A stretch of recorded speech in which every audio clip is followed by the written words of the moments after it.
E agora, você acompanha pela Rádio Rio de Janeiro o programa Estudo das Obras de André Luiz. Vamos refletir sobre o livro Nosso Lar. Produção e apresentação, Tereza Cristina e Marco Antônio. Olá, ouvintes da Rádio Rio de Janeiro. Começando o nosso programa, vamos estudar o livro Nosso Lar, que foi psicografado por Francisco Cândido Xavier pelo espírito André Luiz. Amigos ouvintes da Rádio Rio de Janeiro, novamente aqui na emissora da Fraternidade, a fim de darmos continuidade ao estudo da vida no mundo espiritual através da obra Nosso Lar. Nós estamos no capítulo 27, que André Luiz efetivamente começa no seu trabalho, e agora ele está no programa passado, nós comentamos sobre o primeiro contato com André Luiz com um doente, né? Literalmente falando assim, lá nas câmaras de retificação, em que o nome desse doente é o Ribeiro. E o Tobias está junto com ele, que é o assistente, e uma trabalhadora lá das câmaras explica para o Tobias que o Ribeiro, esse assistido, ele experimenta uma crise de grandes proporções, porque cargas de pensamentos sombrios que são emitidos pelos parentes que estão encarnados ainda, né? A causa fundamental do agravo da perturbação. E comentamos sobre essa questão do pensamento, dos fluidos, né? Do pensamento que são a velocidade desse pensamento, como ele chega. Demos exemplos no livro Voltei, no livro Missionários da Luz, no livro Obreiros da Vida Eterna, e baseados sempre em Allan Kardec, nós colocamos o que Kardec fala no livro A Gênese. Isso, a Gênese, no capítulo 14, dos fluidos, em que nesse capítulo 14 ele fala da ação dos espíritos sobre os fluidos, né? E relatamos isso. E dando continuidade agora, no final do parágrafo, nós vamos reler um pedaço, porque ainda ficou faltando comentar um trecho ainda. Assim, ele diz assim, no final do quais parágrafo, Tereza? Experimentou uma crise? 11º. Então ele diz assim, o Ribeiro, falando do doente, visto achar-se ainda muito fraco e sem ter acumulado força mental suficiente para desprender-se dos laços mais fortes do mundo, o pobre não tem resistido como seria de desejar. Então, quando a gente lê primeiramente, dá a impressão que, poxa, por que ele não dá um passe nele, não tratam ele para ele não receber esses pensamentos? Mas isso aí é lei de causa e efeito, não tem jeito. É o que ele explica aqui. Não acumulou força mental suficiente para desprender-se dos laços mais fortes. E o que é essa força mental suficiente que nós temos que acumular? É o raciocínio que nós temos que ter sobre a vida, já aqui, enquanto encarnados, né? Colocando os nossos problemas com a ajuda divina, confiando em Deus. Treinar é confiar em Deus sobre os nossos problemas. Daí, essa confiança em Deus é que vai nos dar o futuro da nossa tranquilidade no mundo espiritual. No Evangelho segundo o Espiritismo, no capítulo 3 do Evangelho, Há Muitas Moradas na Casa de Meu Pai, Allan Kardec coloca assim no item 2, diferentes estados da alma na erraticidade. Ele fala que, independentemente da diversidade dos mundos, estas palavras de Jesus, que há muitas moradas, também podem referir-se ao estado venturoso ou desgraçado na erraticidade, conforme esse se ache mais ou menos depurado e desprendido dos laços materiais. Variarão ao infinito o meio em que ele se encontre, o aspecto das coisas, as sensações que experimente e percepções que tenha. Enquanto uns não se podem afastar da esfera onde viveram, outros se elevam e percorrem o espaço e os mundos. Então, o que ele está dizendo aqui? Conforme se ache mais ou menos depurado e desprendido. Então, essa questão de depuração, que é depuração íntima e desprendimento, cabe a nós, enquanto estamos aqui. Nessa questão de desprendimento mental. Aí sim, a gente vai poder, quando desencarnar, nos afastar no sentido da ideia. Não é nos afastar, nos livrar daqueles que nos conviveram conosco. Não é isso, não. É a questão da ideia, dizendo que a casa do Pai é o universo. Há muitas moradas e nós somos filhos dele, nós somos herdeiros desse universo. E aí Allan Kardec, quando coloca assim, esse trecho, as sensações que experimente, as percepções que tenha, vai depender desse estado venturoso ou não que eu procurei cultivar enquanto encarnado. Enquanto os não se pode afastar da esfera onde viveram, que é o caso do Ribeiro. O Ribeiro não se afastou da onde ele viveu, ele continua morando aonde ele estava encarnado, mentalmente, apesar de estar no nosso lar sendo socorrido.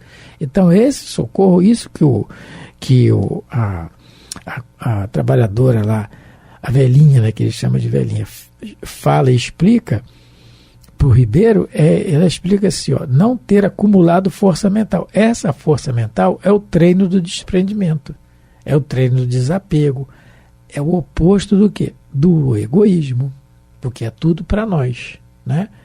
O nosso amor ainda é egoísta, o que nós queremos ainda é um amor egoísta, mas é isso que nós temos que raciocinar, porque é isso que vai nos agravar ou não quando a gente desencarnar. Então, essa defesa, ela está falando da defesa que ele poderia ter.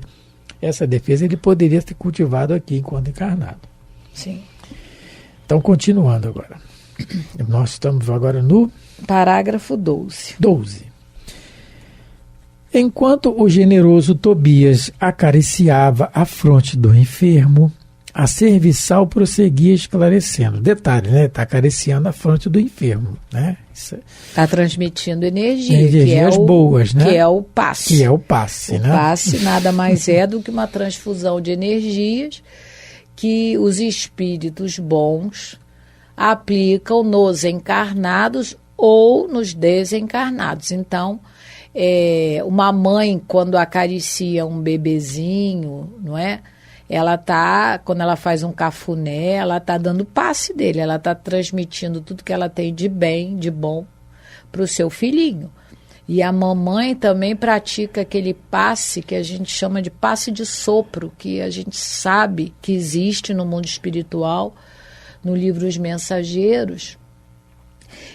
André Luiz ele assiste a um passe de sopro. Então a mãe, quando assopra o machucadinho do filho, né, da sua criança, da sua filhinha, ela está dando um passe de sopro, que infelizmente nós aqui, enquanto encarnados, não temos condições de aplicá-lo ainda, porque os nossos estômagos, eles estão um tanto quanto contaminados por alimentos carnais, materiais materiais complicados, e também, né, os nossos pensamentos não são os melhores. Mas ele está aplicando um passe cafuné, vamos dizer assim, né? Os espíritos adoram dar esse passe cafuné, que é o passe de mãe, ou é o passe de quem ama, né? Ao ser amado, gosta de fazer um cafuné. Aí o ela vai dar um passo daqui a pouco nele, né? Ela continua. Então, só voltando um pouquinho. Hoje, muito cedo, quem está conversando agora é o assistente Gonçalves. É isso. Enquanto o generoso Tobias acariciava a fronte, a serviçal... A serviçal prosseguia esclarecendo. Isso. Tereza não quer que a velhinha fale. Não. A velhinha está falando. Não, é porque no parágrafo anterior o assistente Gonçalves esclareceu. A velhinha. Ele chama de velhinha, né? A conversa aí dá 4. É assistente Gonçalves, a velhinha, o Tobias e o André Luiz. Tem um quarteto ali. Que não é o quarteto... Tem um quarteto aí do Hoje, desenho. Muito cedo, continuando então. Hoje, muito cedo, ele se ausentou sem consentimento nosso, a correr desabaladamente. Olha aí a indisciplina nossa, não é? Uhum. Olha a indisciplina, olha a diferença para o André Luiz. Porque não nos esqueçamos que o André Luiz deixou a viúva e os filhos. Então, entre aspas, teria motivo para querer se agarrar a elas, está com saudade. É o que ele está. Ele não está relatando aqui, mas a saudade é grande. Mas ele está na disciplina do trabalho. Ele sabe que ele tem que fazer isso para ele conseguir alguma coisa. É dano que se recebe, quando dizia Francisco de Assis, não é? Uhum. Gritava que ele exigia... e antes disso, nós comentamos no programa passado essa questão da rebeldia e da disciplina. Um amigo nosso, que já desencarnou, seu Chico, ele não tinha mais família, não tinha mais ninguém. Ele foi cuidado, amigos conseguiram uma vaga para ele no asilo Pedro Richard, aqui no Rio de Janeiro. E muito bem assistido, 5 refeições, 6 por dia, médicos a toda hora, remédios, não faltava nada, o ambiente limpo, só que tinha que ter disciplina. E ele fugiu uma vez, e na segunda vez ele assinou um termo, ele era lúcido, assinou um termo desistindo e foi embora. Não quis mais, com toda assistência. Então é a rebeldia nossa. Gritava que lhe exigiam a presença no lar, que não podia esquecer a esposa e os filhos chorosos, que é aquilo que a Teresa leu no livro Voltei. Foi o capítulo O Fenômeno da Sintonia Espiritual, não foi, Teresa? Isso, né? Fenômeno da Sintonia Espiritual. No livro Voltei, em que o irmão Jacó, personagem principal do livro, que tinha todo o esclarecimento, principalmente espírita, e foi um dos diretores da Federação Espírita Brasileira, e era uma pessoa muito boa no trabalho do bem, estava sendo amparado, mas quando a filha, que ainda estava encarnada, ele é recebido pela filha que já tinha desencarnado, uma casa, um lar preparado para ele, mas quando a filha que ainda estava encarnada começa desesperadamente a chorar por ele, não é chorar, é desesperadamente chorar por ele, desequilibrado, ele sente no plano espiritual. Ele a sente do lado dela, não é isso, Teresa? E como se o choro dela, a voz, estivesse dentro dele. Uhum. Que é o ele a vê do lado. Isso, exatamente. Que é o que a velhinha está relatando aqui, do Ribeiro. Que gritava que ele exigia. Então, os encarnados gritavam que lhe exigiam a presença no lar, que não podia esquecer a esposa e os filhos chorosos. Então não era nada de ódio, de raiva, eles queriam, era de volta, não se conformava com a desencarnação. E aquelas cenas que a gente, quando vai no velório, se a gente vê uma cena dessa, a gente tem que fazer prece e orar muito, principalmente pelo desencarnado, que está ali, no traspassado, que está ali, muitas vezes está ali do lado. Eu quero ir junto no caixão, eu quero ir. Né? O Raul Teixeira, palestrante espírita, ele conta uma história na palestra antiga, ele conta essa história, que ele foi convidado por uma amiga a ir no velório de um conhecido dela. Ele tinha tempo aquele dia e foi. Quando ele chegou lá, médico que é, ele sente mais a percepção do ambiente. Quando ele chega lá no velório, ele vê uma cena de desespero, e o parente do desencarnado falando, eu quero ser enterrado junto, eu quero ir junto com ele, eu quero ir junto, e o Raul tá, e a amiga comenta, pois é, coitada, não, que desespero. O Raul disse, é tudo teatro, falou com ela assim, isso aí é teatro, isso aí não é nada disso que está falando, mas falou, não é nada disso que você está falando. E aí continua, Raul, você tem tempo? Vai ter agora o velório, o caixão vai ser levado lá para o túmulo? Não, tudo bem, a gente vai. E a pessoa lá, a parede, continuou no desespero, continuou. Quando chega lá de enterrar o caixão, ela pula dentro da cova. Quando ela pula, começam a jogar terra. Os coveiros começam, não, me tira daqui. O Raul falou, não falei que não era real?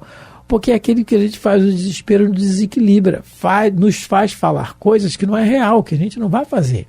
E aquilo atormenta o desencarnado muito, porque o fluido, o veículo do pensamento, é o fluido, e o fluido universal, que Allan Kardec relata na Gênesis, que nós lemos aqui já. E o pensamento, ele é carreado o tempo todo. A tempo todo nós estamos em comunicação, como a Teresa leu, no exemplo do livro Missionários da Luz, né, do Marcondes e do Vieira. Então, essa questão que eles estão falando aqui do Ribeiro, né? Uhum. Que está atrapalhando. Isso. Quer comentar alguma coisa agora? Não. Continuando. Que era crueldade retê-lo aqui distante do lar. Então é uma lição para nós. É uma lição, mais uma para nós. E não é porque a gente, quem estiver nos ouvindo que seja espírita, Mas não é principalmente para nós que temos o esclarecimento, que entendemos o esclarecimento que o Espiritismo nos traz, principalmente para nós. Aí a responsabilidade nossa é muito maior daquilo que nós vamos fazer quando um ente querido nosso desencarnar. Chorar com saudade é normal. O desequilíbrio vai atrapalhar, sim, o desencarnado. Na maioria dos casos. Né? Sim. Aí ele continua. Lourenço e Hermes. Aí já são outros dois trabalhadores. Outros dois, ele aumentou o time. Não, mas ele não, acho que eles na conversa não estão, não. Ela está relatando. Lourenço, ela está relatando o que aconteceu. Lourenço e Hermes esforçaram-se por fazê-lo voltar ao leito, mas foi impossível. Deliberei então, aí vem, olha, aplicar alguns passes de prostração, subtrair-lhe as forças e a motilidade em benefício dele mesmo. Então, a questão do passe, que a Teresa chegou a comentar. O passe, ela diz aqui, olha, ela é espírito, ela está desencarnada, ela está vendo o que realmente ele necessita e dá um passe a ele de prostração. O que é um passe? Como é que se faz o passe de prostração? Eu não sei. Se eles não explicarem. Não tem nenhuma obra, na obra básica não tem explicando a técnica do passe de prostração. Como deve ter outros tipos de passe que a gente não tem noção. Vai ter, o André Luiz vai falar. Tem o passe de sopro. Que tem inúmeros, desculpa, como deve ter, não. Como tem outros inúmeros tipos de passe que nós não temos noção do que seja. E tem passe para desencarnar. Era estudioso da magnetização. A magnetização, como era chamado passe antigamente, que saía do corpo, a pessoa tinha essa propriedade no seu fluido de emanar dele o fluido para ajudar o encarnado em alguma doença. Quem tem? Mas nós não sabemos disso. Isso depende também da qualidade do fluido que nós temos. Que qualidade a qualidade do fluido vai ser dada pela minha questão moral, pela minha qualidade moral, né? Não se põe vinhos novos em odres velhos, já dizia Jesus. Então, a qualidade moral minha perante a vida é que vai me dar a qualidade do fluido. E aí, a técnica do passe, que tipo de passe nós não sabemos. Aqui já começa a ter, mais uma vez, relatado que quem dá passe são os espíritos. E o que nós fazemos é estendemos a nossa mão e fazemos a prece. Aonde eles vão atuar, de que maneira, isso é com eles. Está relatado nos Atos dos Apóstolos. Quando muitos doentes passavam pela sombra de Paulo e de Pedro, eram curados. Paulo e Pedro, o aleijado, o cego, eles sabiam alguma técnica, alguma coisa? Não. Eles tinham um comportamento moral que dava a eles uma qualidade boa no seu fluido e que os espíritos superiores, sob a égide de Jesus, sempre utilizavam para curar os doentes. Então, essa é a questão do passe. Por que a gente está falando isso? Para desmistificar muito isso. O passe, como a Teresa falou, uma mãe que faz um carinho no filho, uma mãe que amamenta uma criança, quer um passe melhor que esse? Ali, né? O leite materno, que é o melhor alimento do mundo, está ali sendo doado com amor por aquele entezinho frágil que depende todo da mãe. E sabe lá quem é? Um inimigo do passado que muitas vezes acabou com a sua vida, mas você está ali dando passe nele. Então é um passe, é a transmissão de bons fluidos, de intenções boas, não é? E como é que a gente vai saber se a gente tem que paralisar alguém? Porque ela sabe que precisa prostrar o Ribeiro. Mas a gente sabe o que a gente precisa fazer para uma pessoa para ela melhorar do que ela está sentindo. Um grande exemplo disso, que uma vez eu fui no médico, e o médico falou para mim que se eu não cuidasse da minha garganta, eu poderia ficar aleijada. Eu não entendi. A garganta é no pescoço. O movimento é na perna, o que tem uma coisa a ver com a outra? Mas é que as amígdalas, elas podem causar várias infecções, elas podem causar também problemas de reumatismo, acelerar não é? Lógico, algum processo reumático, e você pode ficar com dores. Então, como é que a gente sabe que o encarnado chega na casa espírita, não é? Relatando dor no joelho? Como é que a gente vai saber se aquela dor é sobrecarga de peso, se aquela dor é algum cisto que ele está no joelho, na região do joelho, se é problemas de infecção nas amígdalas, que pode resultar no reumatismo, e aí a gente vai colocar a mão no joelho. Porque a causa pode não estar no joelho. O joelho, eu quando tinha Paulo problema... Renato, depois tu conta a história do Paulo Eu Renato. quando estava com problema de fígado, né? Quando eu me alimentava excessivamente de gorduras e outras coisas gostosas, gente, né? Continua um pouquinho, Então, me dava muita dor de cabeça. Então, se eu chegasse não é, na casa espírita relatando uma dor de cabeça, mas qual é a causa da dor de cabeça? Então, a melhor postura que... No caso, aqueles que se propõem a aplicar passes na sua casa religiosa, é que eles orem. No livro, Nos Domínios da Mediunidade, tem um capítulo que só fala sobre os passes. Então, todos nós que trabalhamos com os passes na nossa casa espírita, nós devemos reler e ler esse capítulo algumas vezes. E lá, André Luiz é claro em dizer que o capítulo, deixa eu ver aqui qual é o capítulo nos domínios da mediunidade, é o capítulo 17, serviço de passes. Ele lá coloca que quem dá passe, que os fluidos benéficos vêm do alto. E mesmo eles que estão ali, aqueles espíritos que estão ali ajudando os encarnados, eles mesmos também estão recebendo os fluidos benéficos das esferas superiores. Mas eles conseguem ver melhor a causa. Eu já contei aqui algumas vezes o caso do Paulo Renato, que faz aqui um programa sobre mediunidade, né, o estudo do Livro dos Médiuns. Ele conta que ele uma vez assistiu um acidente, uma moça atropelada em frente ao centro que ele frequentava. Ele acompanhou essa moça ao hospital. Ele viu o acidente? Ele viu, acompanhou, e ele viu que o carro bateu no joelho da moça. Isso. Então, como estava demorando o atendimento no hospital, ele começou a dar passe no joelho, porque ele viu o joelho levou a pancada. Mas ele, como é um médium de tarefa, médium ostensivo, ele começou a receber a intuição para ir para o ombro. E aí ele subia a mão e ele lutava contra a intuição que chegava. E ele descia com a mão, subia com a mão, descia com a mão. Teimando com os espíritos. Teimando com os espíritos. A moça entrou, né? Antes ele tivesse aplicado o passe na região coronária, na região da nossa chakra. Só que a moça estava coberta por um lençol, e aí ele não via direito, então ele estava na posição do joelho e eu empurrava, e a moça entrou para atendimento. Quando a moça volta...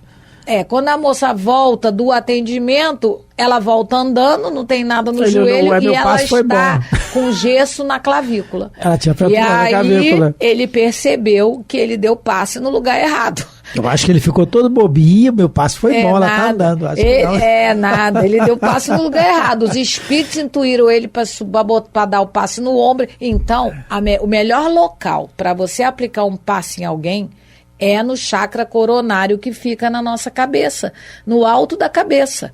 É ali, porque dali toda a distribuição toda a energia, pelos espíritos, os espíritos vão distribuir e você se ungir da oração, entendendo que quem dá o passe são os espíritos superiores, em nome de Deus, em nome de Jesus Cristo. Era isso que Paulo falava. Mas é um assunto que a gente vai conversar muito bom no próximo programa. Vamos falar mais um pouquinho sobre passe, principalmente para nós que somos espíritas, não é? Então, estamos terminando mais um programa, agradecendo a todos vocês pela paciência de nos ouvir, porque é um estudo que nós fazemos em conjunto, porque com certeza nós aqui sabemos que somos os mais beneficiados, porque quando a gente estuda, a gente está conhecendo um pouquinho mais, apesar de já termos lido toda a obra. Mas cada vez que a gente estuda, a gente vê um detalhe novo. Por isso é importante ler e reler as obras espíritas. Muita paz a todos, Deus abençoe vossos lares e vossas vidas. Fiquem com Deus, muito obrigado pela paciência de nos ouvir. Que Jesus nos abençoe sempre.